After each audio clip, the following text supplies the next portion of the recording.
morning. It's Ginny, Eli, and Tim from DS Tech in Escanaba, Michigan. Question for you, like I always ask, are your licenses all over the place?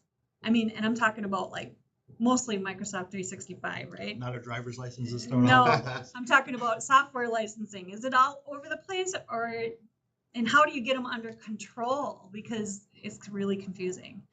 Yep. Sometimes I'll spend a whole day unraveling licensing. Yep. So,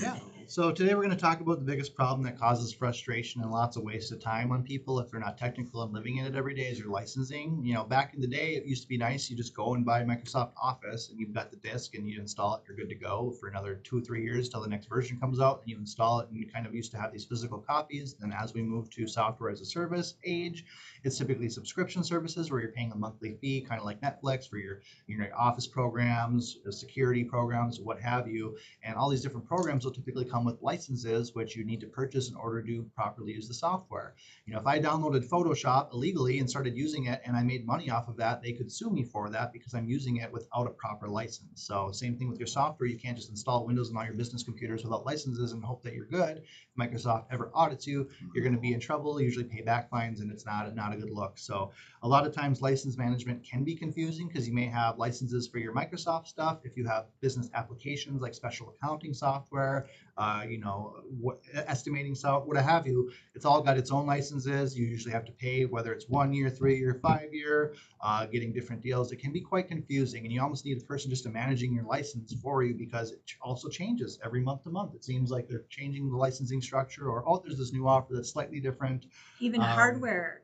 Even hardware has licenses, renewal. Yes. Because like like the your Cisco, firewalls and your various security appliances will typically be like, all right, you pay for a service for like a year or 2 or 3, and then after that you have to renew the license in order to continue subscribing to the latest, because that'll give you the latest security updates. When you're buying these hardware, there's a team of dedicated security researchers. Whenever a new vulnerability comes out, they have to write code, look at it, fix it, and update it. Well, that costs time and money to have all that talent constantly reviewing the code and updating, which is why you're paying for the licenses to have that. So you hear that, oh, my device is end of life. What does that mean? It means you're not having that team now research that and constantly patch that device. It just as is, that's as secure as it's going to get. So if a new vulnerability was ever introduced, say 6 months down the road, there's actually no patch for it, and now you're going to have to just straight up replace it. So it's very important to have your devices replaced before end of life.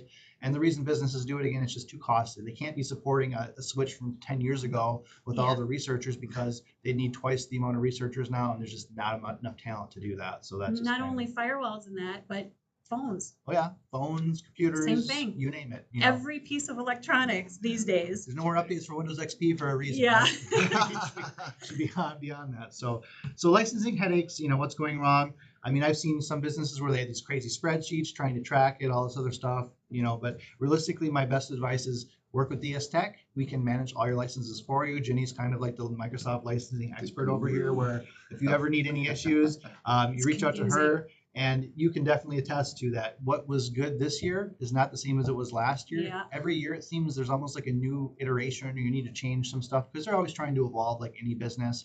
But then that requires you to have to relearn everything. And if say you're the accountant for a business or you're some C-level employee or manager, it's like, do you want to spend half your day researching Microsoft licenses so you know what to buy? It's like, no, we just got 3 new staff. I need 3 new licenses. I just want it to work. And so if you're working with DS Tech, it's a simple email. You send it up to Jenny, be like, hey, Jenny, I got 3 more staff. I'd like to have the licenses that match these employees, this, that, and we can get it added to you, and you're good to go, right? We have a process in place. And I have IT managers out there that just say, here, take care of it. They don't have time to deal with the licensing stuff. Yes. They have to deal with responding to people not being able to log into computers, maybe an incident, constantly got lots of other stuff to worry about rather than just the licensing, right? Right. So they just say, hey, Ginny, will you figure this out for me? Or, and sometimes it's super confusing. So I actually have a brain trust that I can reach out to, like the Microsoft team, peer group that she can reach out to, the Cisco team, the Meraki team. I have all those people that I can reach out to when I don't know the answers because I don't, it's just too much for one person. Yeah, it's one of the great things about having a team of specialists, though, is like with an MSP, it's like you got 20 people that are all specialized and know all this stuff. So together, it's like having almost the brain trust of like 50 people, or everyone's so specialized and can know everything and works together as a great team. So.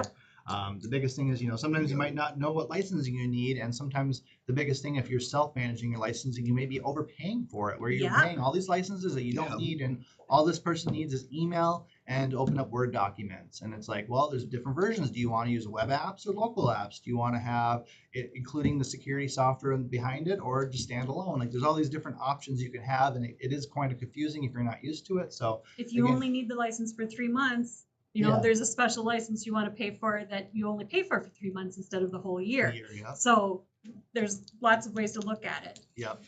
So definitely just basically, reach out to us. We can review. If you're not sure, look through everything, make sure you're not having extra licenses in there, all that good stuff. Or if you ever need to add licenses, as you're well aware, if you're one of our clients, it's relatively easy. You just reach out to us, you submit a ticket, we can get it taken care of for you.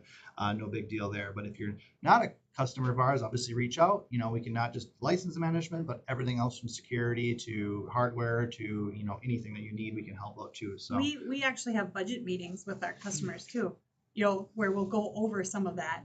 Yep. And sometimes I'll see tickets come through that are like licensing audit tickets, where Okay, we yeah. just kind of go through and see what's being used and what's not, Right. and where can we trim costs, Right. and where do we need more, stuff like that. So Yep. So yeah, so basically, why is Microsoft licensing confusing? It says here between business standard, business premium, E-level enterprise, all this other stuff for compliances. And I'm not trying to throw shade at Microsoft. It's just they do tend to change things often. You get that, but it's just because they're trying to evolve, right? They're trying to Yeah. come up with a more streamlined process. What used to be a license for $20 per user, now you may have like a $18 license with a $4 add-on and a $10. They're trying to break it down to be more granular, so you can kind of save money if you have a specific niche. But because of all that, it gets confusing when you're like, Mhm. what do I need to get X done? So that's where you refer to the experts. I mean, there's even a special certification Microsoft has, like a licensing expert cert that you could Oh, take my and goodness. renew on every year, because it is changing and they want people to be up on that and to know all that kind and of stuff. even after you're certified, it changes. Yeah. So Yeah, you're certified for last year's licenses, not this year's. right. So Yeah. So again, we talked about paying for features you're not using, all that kind of stuff too. Just going through an audit once in a while. Where if you're a regular IT person trying to just do the day to day, you might not have time to spend like a whole No. day just to audit through your licenses and pick at that. So having us do that for you can be a big offload. And then how to get them under control. So one, audit your current licenses.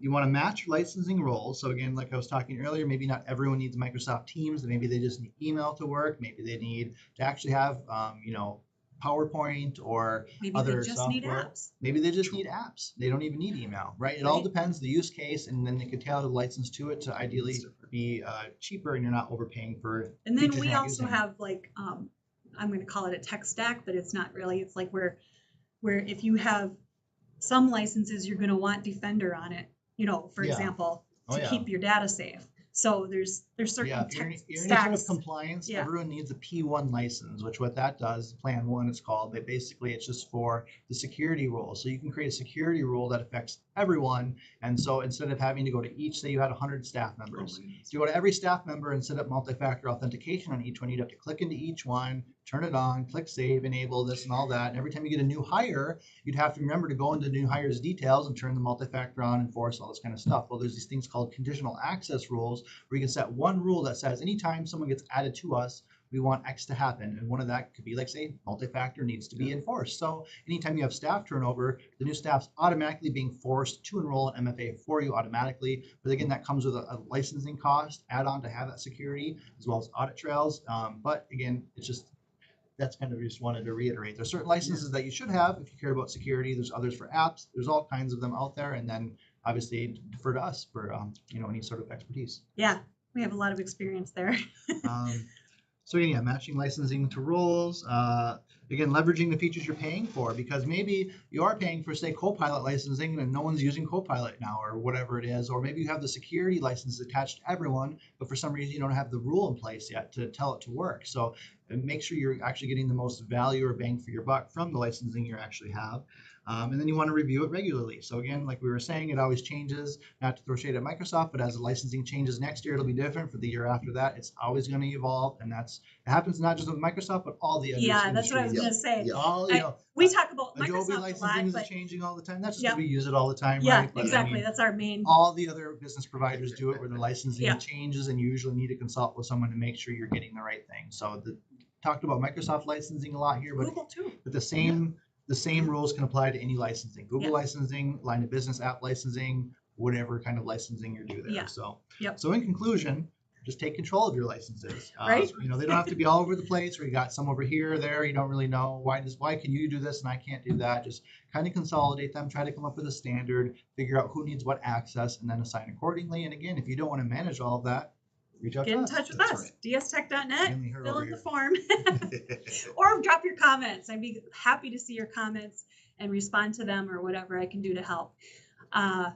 That's it, right? Yeah, I think so. So DSTech.net again, drop your comments and your questions, and we'll see you next time. Got a license to audit. Yeah, That's right?